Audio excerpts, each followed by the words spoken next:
I think it's important when you talk about authenticity, you have to manage expectations, right? Because you can't expect to get exactly the same thing back home here. We are very far from home. It's quite difficult, to tell people what is Malaysian food. Because until today, those customers who step into my restaurant, they're still asking, is this a Chinese restaurant? I say, no, we are Malaysian restaurant. They say, are you sure? I say, yes, I am sure. Why, hello there, food lovers, and welcome to The Hungry Immigrant. I'm your host, Abang Brian, a chef, food researcher, reality TV star, and a guy who believes that every dish tells a story. This is where we uncover the stories behind the flavors, the people shaping our culinary world, and the dishes that bring us all together. From hidden street stalls to Michelin-starred kitchens, we dive into tastes, traditions, and untold stories of food across borders. So grab a seat, bring your appetite, and let's feast on culture, one bite at a time.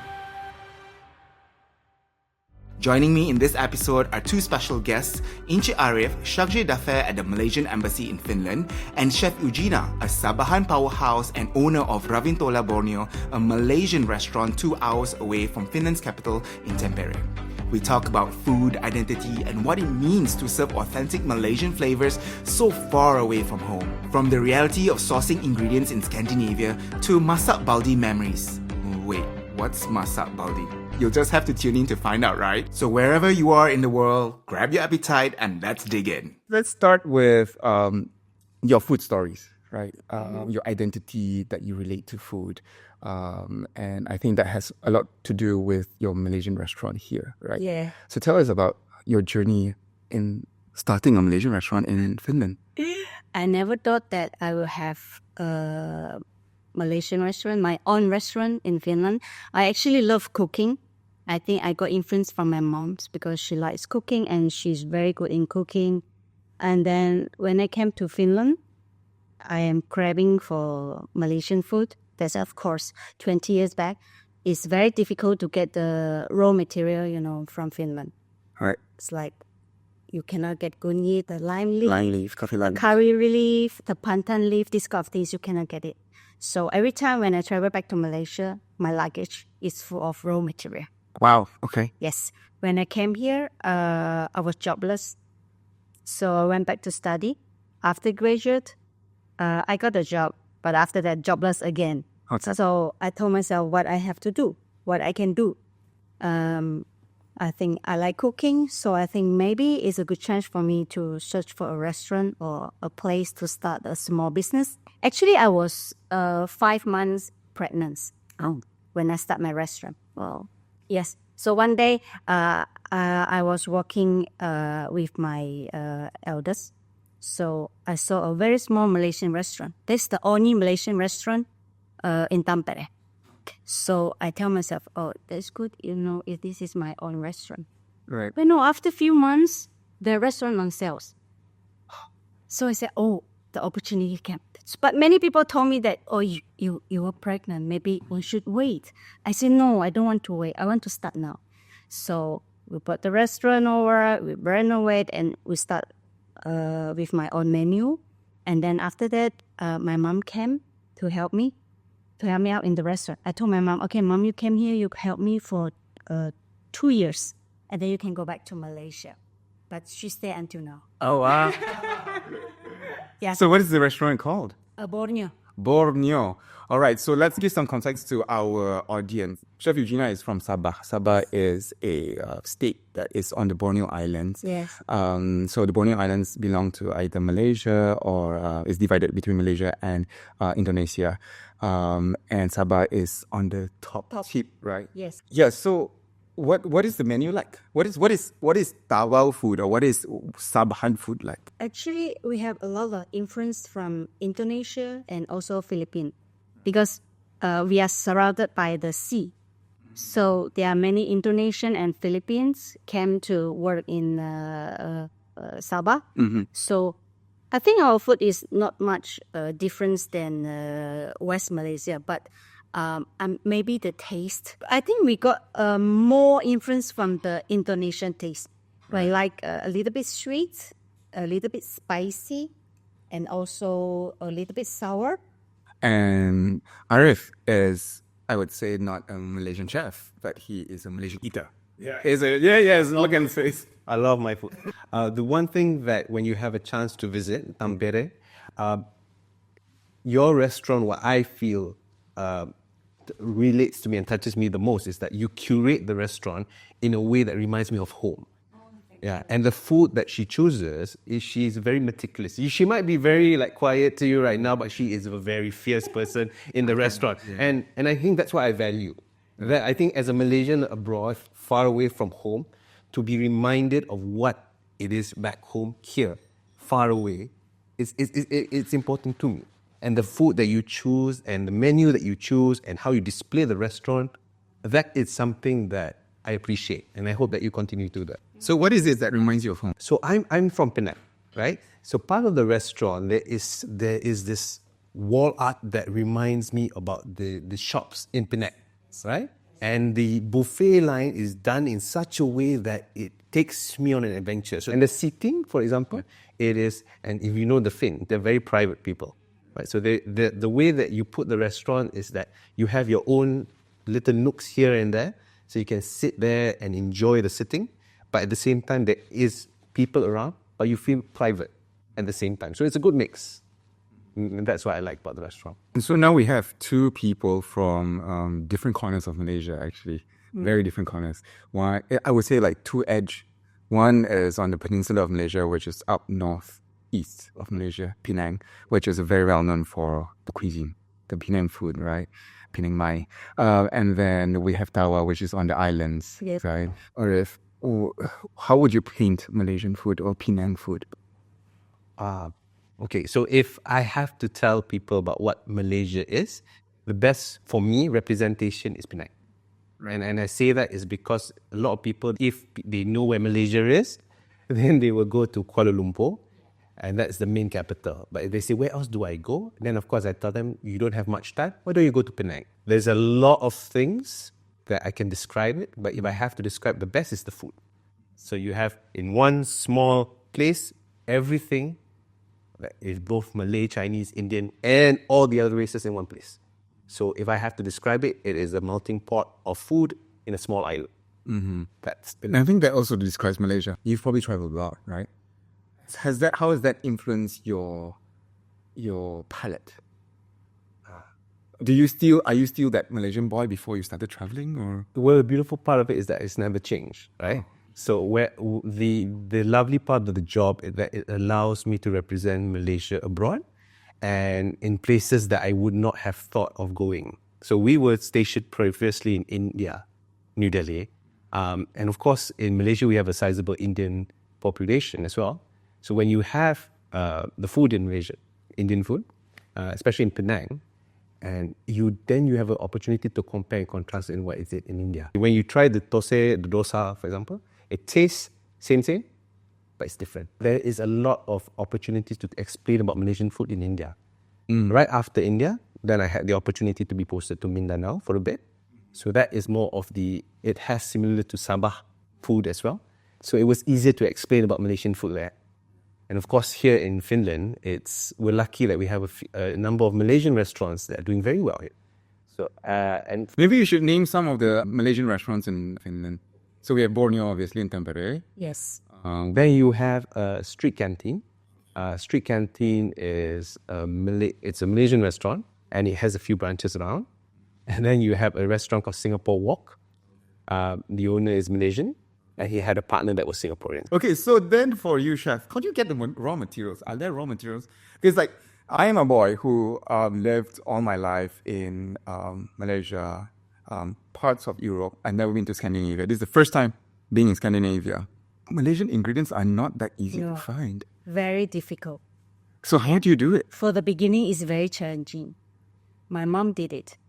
She twists a little bit of the ingredients. For example, we don't have the shallot, small one, and then we use the red onion, Right. the big one. Yep. Yeah. Of course, the taste is a little bit less, but it's still acceptable. Of course, I cannot say that it's 100% the same because of the material, but it still tastes maybe 90%. So is that your measure of authenticity? Is it authentically Malaysian? Of course, it's authentic. I mean, you still can taste the same. Of course, it still tastes good. It's just for the person who is originally, know about the food. Maybe they say, maybe this a little bit less, maybe in some part. Yeah, but we use the same technique. We just maybe replace the fresh one to the dry one, to the dry ingredient. Yeah, but it's really challenging. And for you, Ariff, what is authentic taste like? I think it's important when you talk about authenticity, you have to manage expectations, right? Because you can't expect to get exactly the same thing back home here. We are very far from home. So I think when we talk about authenticity, we're also very fortunate that the embassy has a lot of people coming over from Malaysia here. So I think a hack for you is that wherever you travel around the world, you always reach out to the embassies, right? The best thing that a person at the embassy or outside of Malaysia likes to hear is, can I bring anything from home over? Because it means a lot to us, because that is liquid gold. You imagine if you bring a bottle of sambal, to get a sambal here, you can never get the same back home. If you get bunga kantan, for example, it's very difficult to get that here. Or if they say, would you like me to bring durian? Oh my God. Oh, if you can bring durian over, you cannot, imagine you can have durian here. Right. It's very expensive. Yeah. That is yellow gold. So if you can put it in such a way, nicely packed, doesn't smell, bring it over. You did? Yes. Okay. We pack the durian. Are we like treading on very thin wall? Legally, we can. It's not illegal. Oh, it's not illegal. It's just a smell that puts people off, I guess. Pack your food properly. It is not contraband. No. Okay. I believe that anyone who works with the embassy, their spouse is also part of the embassy. And I think embassies are like little portions of Malaysia everywhere. When you bring your spouse, it's like part of Malaysia that you brought also. And she cooks for hundreds of people, the banquets and all this kind of thing. And she cooks for you at home, or do you cook at home? I have the privilege to enjoy her food. So you never cook at all? I do try an attempt, but it's nothing close. So I'm not going to take any credit for cooking at home. No. But I have to give a shout out to for not just Tufi, but also the ladies perwakilan, which is the women's representation abroad. So if you think about it, the mission embassy is as good as what you see of a physical building. Right? But behind the scenes is people always expect food, right? So it's a basic necessity, people think about it. But think about it, who does the food? It's always the spouses that come and help to cook for a few hundred of people in an event. But just give you context. At this embassy, there are only 2 from Malaysia. So that means there's only Fee and another colleague, and those 2 are preparing the food for hundreds. So just to put it in context, sometimes people don't see that. They expect food to be served to them, but they don't understand how the preparations before that, and who does it. More importantly, where does the money come to prepare that? Yeah, and then of course also taking consideration that they may not be professional chefs as well. Correct. And most of the times they will Correct. be. That you spot on. And then sometimes out of necessity, you have to learn something and prepare it. And I'm very fortunate that Fee is someone who has got good training back home, where she told you that her family cooks, and I'm the beneficiary from this. So I'm lucky, but not necessarily that's across the board for everyone. And how about your family? What do you grow up eating, Chef? Chinese food. Chinese food. So what kind of Chinese food? Because like Chinese food is very broad. Yeah. So I think maybe more to Guangdong, the food we drink. So, but we do eat curry chicken, but we only eat curry chicken where it's a big fest, like a fest. Oh, yes. Interesting. Because it takes a lot of time for the preparation. So every time when we have a curry chicken, when I was kid, curry chicken. Wow. Yeah. So usually we just eat the normal Chinese food like fried eggs, or fried cucumber with shrimp, this kind of food. Stir-fried cucumber. Oh, wow. Okay. Oh, yeah. I forgot about that dish. My Finnish family, they feel weird because nobody here fried the cucumber. Right. Right. Okay. They don't cook because it's raw. Yeah. And for you, how has growing up in a Penang family. Yeah. And now your wife, I believe, has a different influence altogether. She cooks differently, or does she cook the same as the way your mom used to? Was it your mom who cooked at home? Or? Well, yes, it was my mom who cooked at home. Okay. But I think the one thing that connected us, that confirmed that this was it, was that my mom made tempeh when I was growing up. Oh, right. Right? So I come from some family that have some Minangkabau background. So tempeh, which is fermented bean, was a dish that my mom would cook. And it's special. And I thought she was the only one that cooked it. You know, that's how small the world was at the time. And then later on, as progressed, we knew Fee. The first thing that when I went over to the house was tempeh, cooked at her house. And I said, this was it. This is the Fee. This is the person. This is the person that I'm going to marry. Wow. So it was tempeh. There we go. The story of the tempeh. Here's the story of tempeh. Brings people together.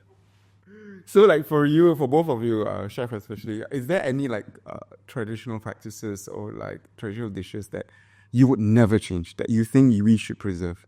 Every Chinese New Year, we will cook the same dish actually. The chicken, the bak tam kai. Almost boil, cook. So what you do is you take the chicken in hot water and then cold water. And then we dip on this fried shallot, garlics, and the oyster sauce, and also what is cow yolk? It's pork that is... It's the yam. Okay, so this is... That is the must. I can hear my sister. So my sister is helping me out on this podcast, and that is a favorite dish actually. It's like slices of pork, shoulder or belly that has fat, a little bit of fat, and then alternating with yam, Yes. taro. Yes. And you steam it with some sort of brown gravy that is made of... I think sometimes people put like fermented tauchu also. Some people put the fermented bean curd a little bit, Yeah. soy sauce a little bit. I think it's also worth to share with the audience that although Malaysia is nationally a Muslim country, we do have different races and different religions that we all respect. Chef Eugienna has a Chinese background. She's not Muslim, so she eats pork, and our Muslim friends, we don't eat pork. But I think what I like to do is to make sure that people get to taste all the types of food. So I actually turn all this kind of food halal version. Whenever it's pork, we like the fattiness of pork. I always use chicken that has thigh. The thigh has, like, the chicken thigh has more fat. So I do like char siu, which is barbecue pork usually. I use a chicken thigh. And my Muslim friends love it because char siu doesn't mean pork. Actually, it just means like barbecue, right? So in no way it's a representation of that. Because Islam is a bit different when it comes to interpretation of halal and whatnot, and you just want to make sure that everyone gets to try it. But like, yeah, for the audience member who just want to know, yeah, Malaysia is Muslim, but in no way that is the values of Islam imposed onto people who are not practicing it. So we have so many types of food, yeah. So for you, Ariff, what is that one dish that you will always remember and you feel that I don't want that taste to change?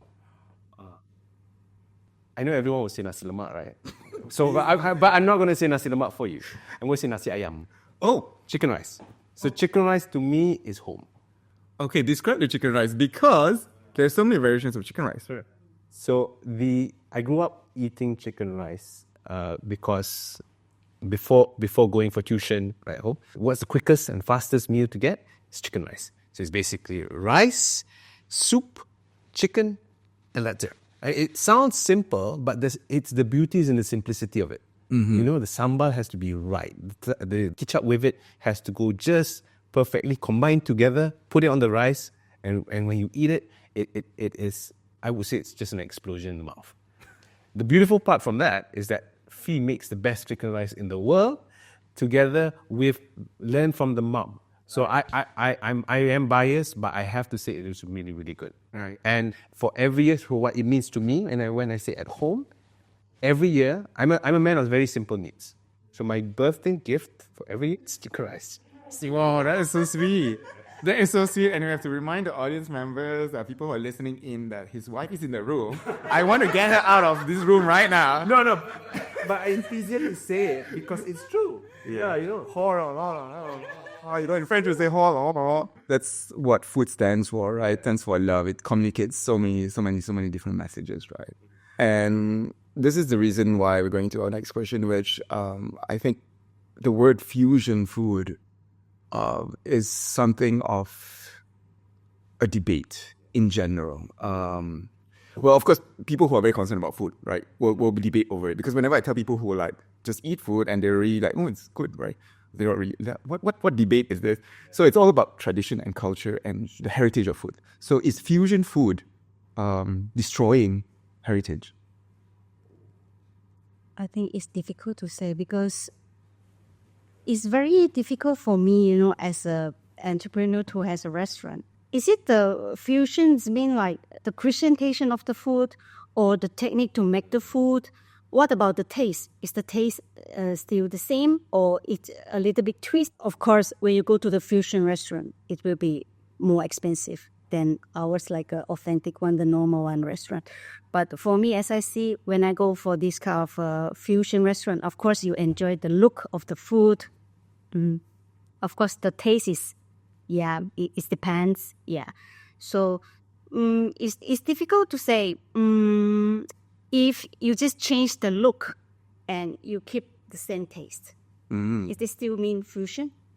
You can, I don't know. It depends on what your definition is. I love talking to Malaysians. Malaysians are so polite. But I like your question. Your question is basically, is fusion food destroying the authenticity of food, right?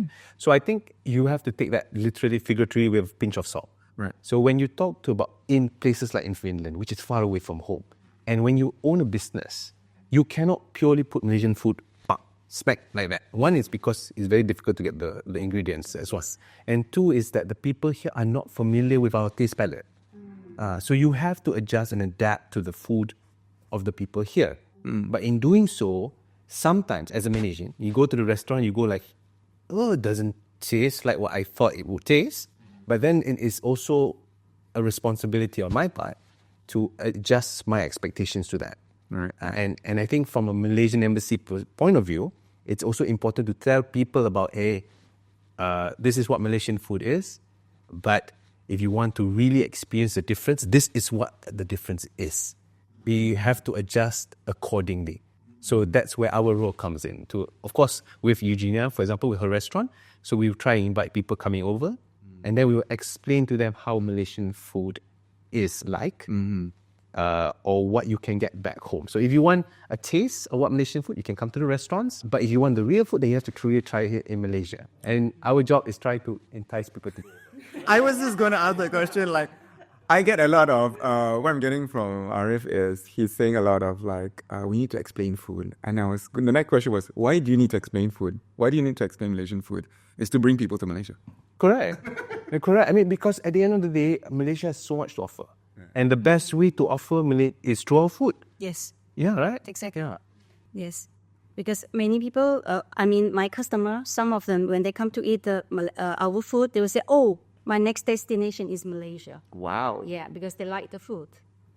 Tampere is 2 hours, right? Yes. Do we have 2 hours to go to Tampere? As a chef, where do you get the inspiration for the types of dishes that you want to cook? When I first thinking of the menu, so I was thinking, okay, what kind of food does everybody know about Malaysia? Because it's quite difficult, to tell people what is Malaysian food.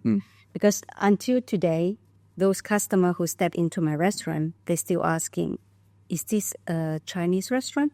I say, no, we are Malaysian restaurant.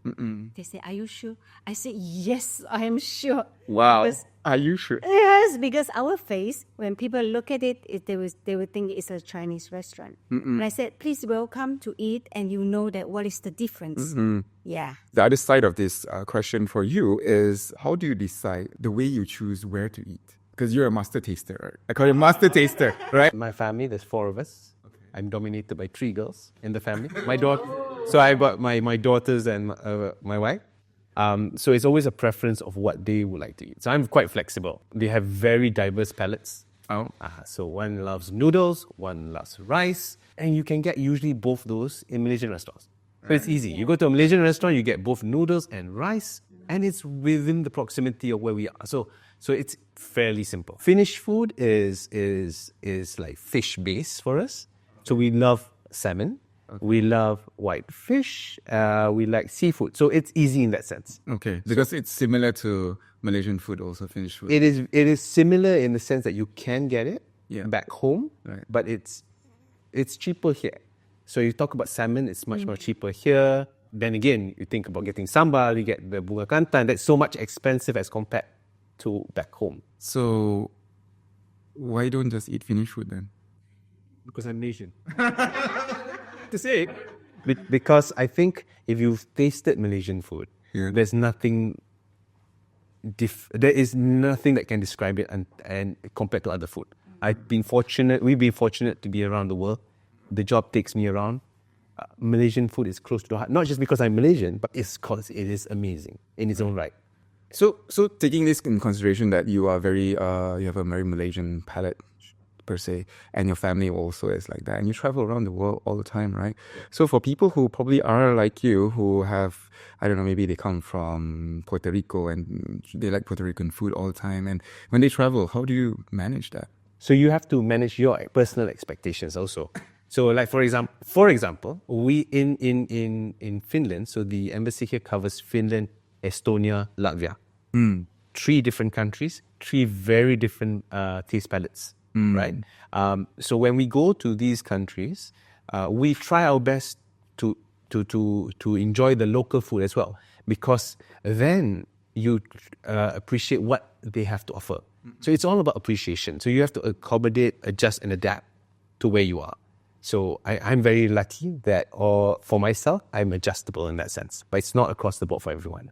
So in my sense, it is more of a personality trait that comes with the territory of the job and the passion for food. How about you, Chef? You had the challenge in Finland, but for everyone else who is going to be either a chef or anyone who is a cook, right, who wants to cook abroad, what would your advice be to them? How do you manage that? Bring a pack of me. We might need to edit that out because these people aren't paying for this episode. So that noodle company, if you want to pay for it, please call my manager. It's also a memory, right? Growing up, you eat instant noodles. Instant noodle, yeah. I can't believe I'm having this on my podcast. God, I'm the chef talking about instant noodle.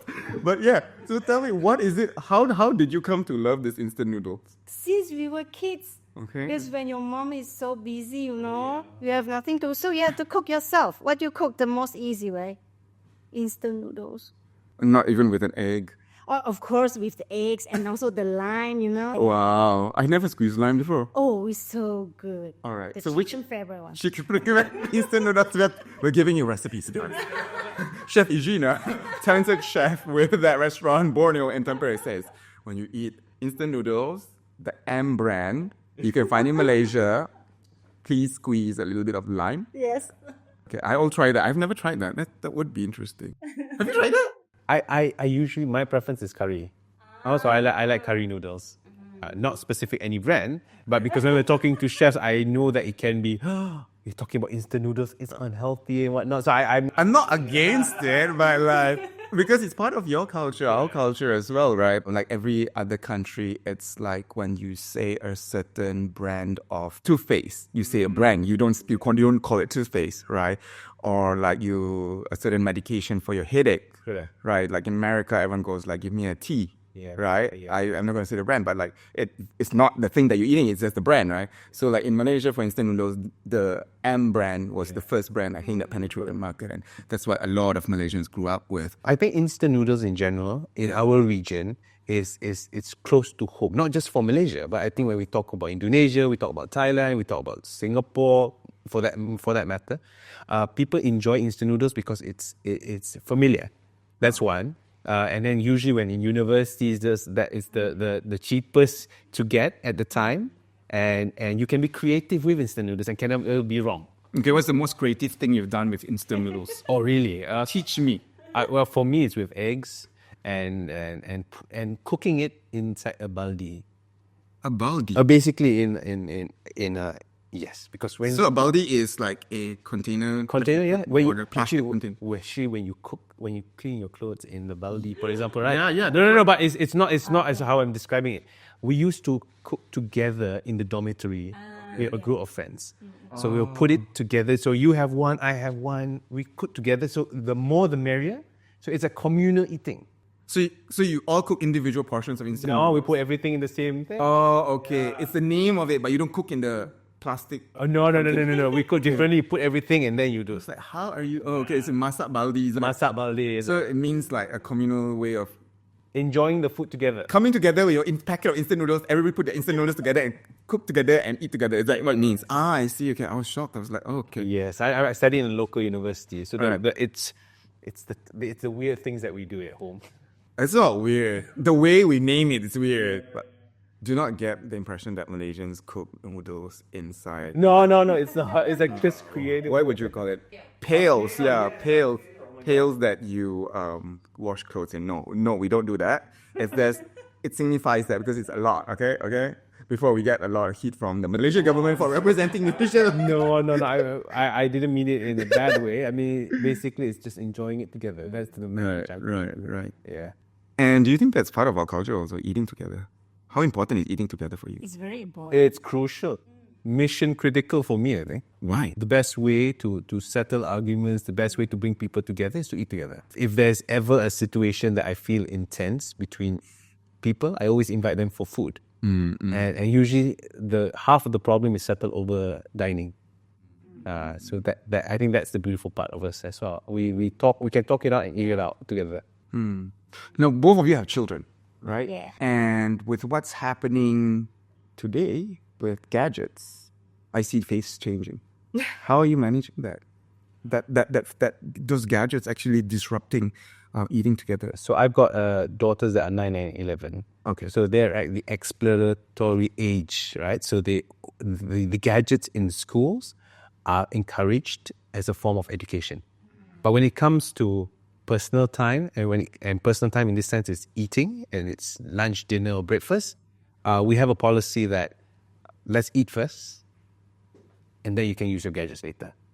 But sometimes they just want to watch the gadget, because then they use the idea of, oh, how do I cook this particular food? So I can't really literally take the gadget away, but I try and incorporate it in a way that adjusts to the food. So I try and make it as educational as possible. Right. But when it comes to dinner time specifically, no gadget. And so that means what you're trying to tell me, because it's part of our culture, right? Like eating together. Ariff actually gave an example when there are individual eating times. Yeah. Which I feel that in the past we didn't have a lot of that, right? We're having more and more of that. Do you think that is disrupting our culture? Goes back to reality. I think parents nowadays, and it's not fault of their own, is that they are busy with work. But at the same time, being busy for work, it should not be replaced with a gadget. But you should also meet the expectation that a gadget is death.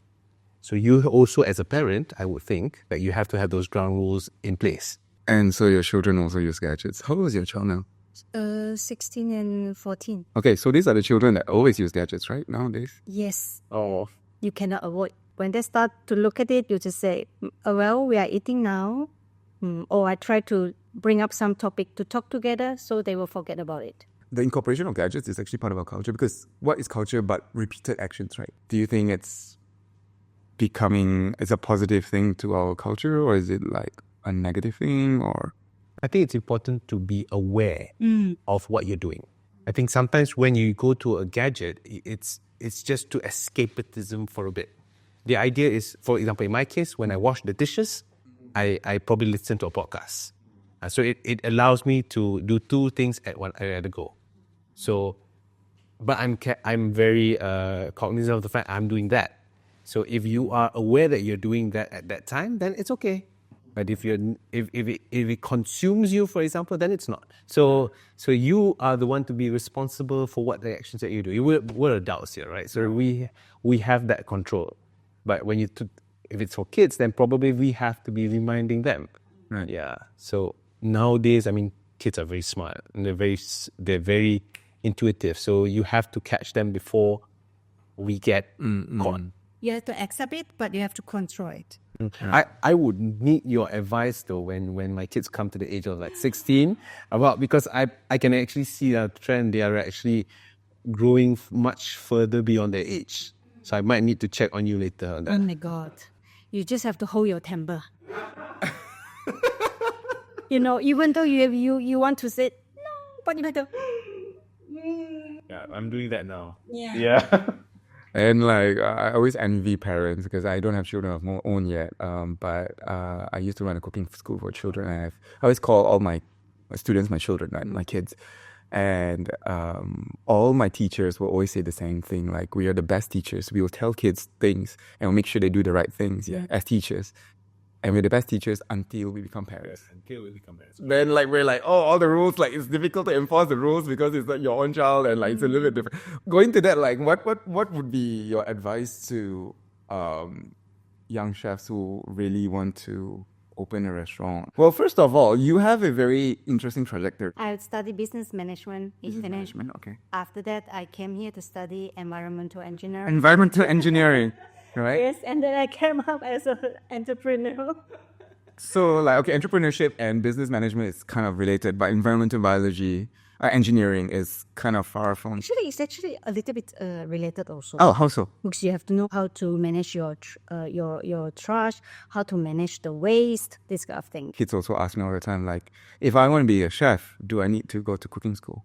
For me, I would say no. If you are very confident and if you really do the things with heart, when you like something, even though you are not a really professional like me, I never studied as a chef before, but still I can have my own business. You have to do it with your heart because everybody who step into my restaurant, I treat them like my friends.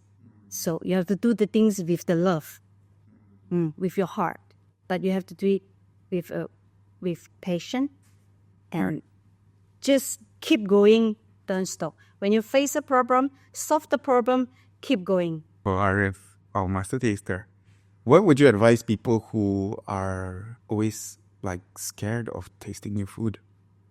I think you have to enjoy the process. Okay. You know, sometimes it is important that you feel scared to try it because it puts you on the edge. But that excitement is also very important because once you overcome that doubt and you actually taste it and you say, this is not that bad, it actually opens up your world to different type of experiences. So it's always the first hurdle to overcome first. And once you overcome those hurdles, especially I tell my Finnish friends, try this Malaysian food. They probably have never had sambal. They probably have never had roti or curry for that matter. So when you give them the opportunity to try it, and they try it and they say, this is not half bad, can I try something else? And then it starts from one thing and to another, and then it opens up doors for different types of things. So always be brave to try something new.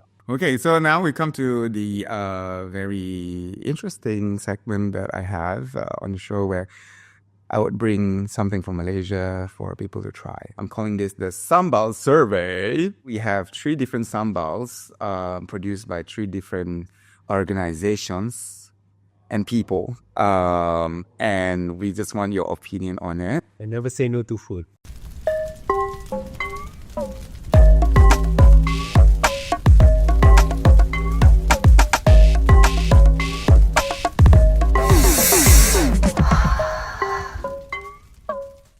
So let's try with the first sambal on the far end.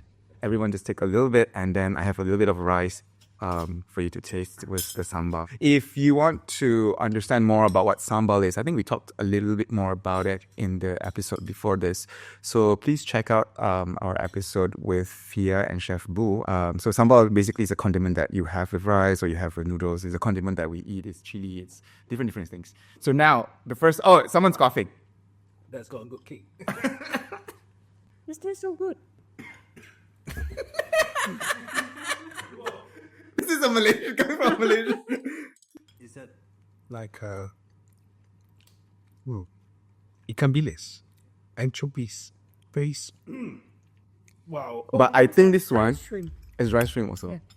But I think why you're coughing is because the chili, this one, tak cukup masak to me. To me lah. What do you think? Chef, you don't be so polite. She is so polite. Okay, for those who don't understand why I'm expressing this, you've got to check out our video. Okay, all our episodes are on YouTube. And some things we cannot put into words. You can only hear Ariff coughing because this chili is going right to his throat. But yeah, so Chef Eugienna, if you see her, you can actually tell she's actually a really like no-nonsense lady. right? But she's just so polite, and she's always holding her tongue, which is not helping my podcast. What do you think? What do you think? Yeah. It's good. She is, okay, so this is a real chef. She's really thinking about the flavors. I can see it working in her mind, and her tongue is like that. Let's go on to the second one, which is a little bit lighter in color, orangey. And I think whenever we eat sambal, because it's a compilation of different ingredients, right? There's so many layers of flavors, and that's what I think chef is going through now. She's like, chef, this is not master chef. She's like trying to give like marks, total marks. I'll get you some of that. There you go. This is the second one. Okay, this is less kick in that sense, but I think it's more palatable. Would you say it's a bit mentah? This taste is more raw. Raw. Raw. More raw. So it's like more, it's got a more greener kind of taste, but it's less spicy. Less spicy. So for me, it's more palatable in that sense. Okay. This got ikan bilis, is it? Ikan bilis is it? I taste some Anchovies, bilis. yes. Yep, me too. It's more textured actually. Then there is because when it's not too spicy, I can actually feel more it is. Chili is not just chili. It cannot be too much chili. Yeah. I mean, too much you will kill off the taste. Not enough, then people complain that there's not enough kick. Okay, let's go to the final one. What to me is almost the same as the first one in terms of color. There's, I think, a bigger layer of oil, Thank you. which scares me, and that scares a lot of people I've gotten. It's actually the oil from the chili also, right? And it's got flavor, and we always say that if you don't have enough oil, you can't cook all the ingredients properly. I actually don't like this one. Actually, this is less taste, but it's more spicy. It's more spicy because of the spice. It's like, I only taste chili to me. Batok again. Batok is cough. Right. Okay. But it's coming. It's kicking. It's like a delayed Yeah, kind of delayed like response. surprise, like ta-da! The first one was like in your face for me. This one is like, okay, are you enjoying it? Enjoying it? Bam. No. This one I get like an umami, savory taste first, like a saltiness kind of thing, and then at the end, the chili comes and kills it to me. That's why I don't like it. Okay, so the amongst I'm so sorry. amongst the three, okay, this is called a Sambal Survey, right? Which is your favorite? The first one. The first one? I think for me, if I have to like enjoy it without coughing, it's probably the second one. Okay. Yeah. And the third one is the delayed in the kick. I think for different meals, I would prefer this one. But I think in generally, if I need to have an introduction, this would be it. This explains the way a chef cooks and different people cooks, right? We'll not reveal to the guests who cooked what, but I can tell you one of them picked mine. And only you can find out on our video on YouTube. So check it out, Hungry Immigrant on YouTube. But we will share with you that, in fact, this one is the cheapest. This one is the most expensive. Oh, really? Okay, this is 17 ringgit for one jar of 100, and that's a lot. To give context to people in Malaysia, a loaf of bread is 5 ringgit now. So 17 ringgit for one small jar is quite pricey. So we've come to the end of our shows, and I want to thank Ariff and also Chef Eugienna for joining us, for sharing the Malaysian love, and of course a big shout out to the Embassy of Malaysia in Helsinki, which is on which road? Alexander Party. Yeah, that road. Okay. It's quite in the city center, actually, right? It's actually at the World Trade Center, which is smack center of Helsinki. Right. So if you want to feel Malaysian hospitality and you're around Helsinki or in the Nordic area, please come here. Please say hello to all Malaysians here. And also, if you want to taste good Malaysian food in Tampere, go to Borneo. Yes. Right, Chef Eugienna. And how can we follow you? How can we find out more about what's happening with you? Social media. Yeah, Insta, Borneo. You have to find us. Is this at Borneo? It is Ravintola Borneo. Ravintola means restaurant in Finnish. Yeah, Ravintola Borneo. In Malaysia, it sounds like a combination of Ravi's name and Dola's name. It's a very common Malaysian name. If you want to follow what's happening around Finland, not just me, but the Malaysians in Finland, we have the Malaysian Embassy Helsinki. Okay. All right. And before we leave, obviously, I always like to bring a little bit of foam to everyone. These are tiffins for you, and thank you very much. So cute. Thank you very much. I will put in my restaurant. Because I have displays of the tiffin also. I have restaurant card. Oh, you? The tiffins is very traditional for us. Yes. It's very like close to our hearts. I also use tiffin to serve the food. Tiffin for lunch. So I usually I have my very own one, but this is going to be a new one for me. Okay. Thank you. I'm very glad that you enjoyed it. And thank you very much again for listening in. To our listeners, as usual, I'll always advise everyone to continuously make your plates adventurous and keep your hearts open. This is Abang Brian, and you've been listening to The Hungry Immigrant. Terima kasih and thank you for joining us on another culinary journey. Just by tuning in, you're already helping us to keep our stories, our flavors, and our heritage alive. But the reality is, our culture is fast disappearing. And when we lose it, we lose a part of who we are. So if this episode resonated with you, I have just one small favor to ask. Hit that subscribe button and share this show. Talk about it with your friends, your family, or anyone who loves food, culture, and all the stories that bring us together. Let's keep these traditions alive, not just in history, but in our kitchens, our conversations, and our hearts. And don't forget to follow us on Instagram at Hungry Immigrant and my personal account at Abang Brian for behind-the-scene moments and extra bites from each episode. I'm Abang Brian, reminding you to always keep your plates adventurous and your hearts open.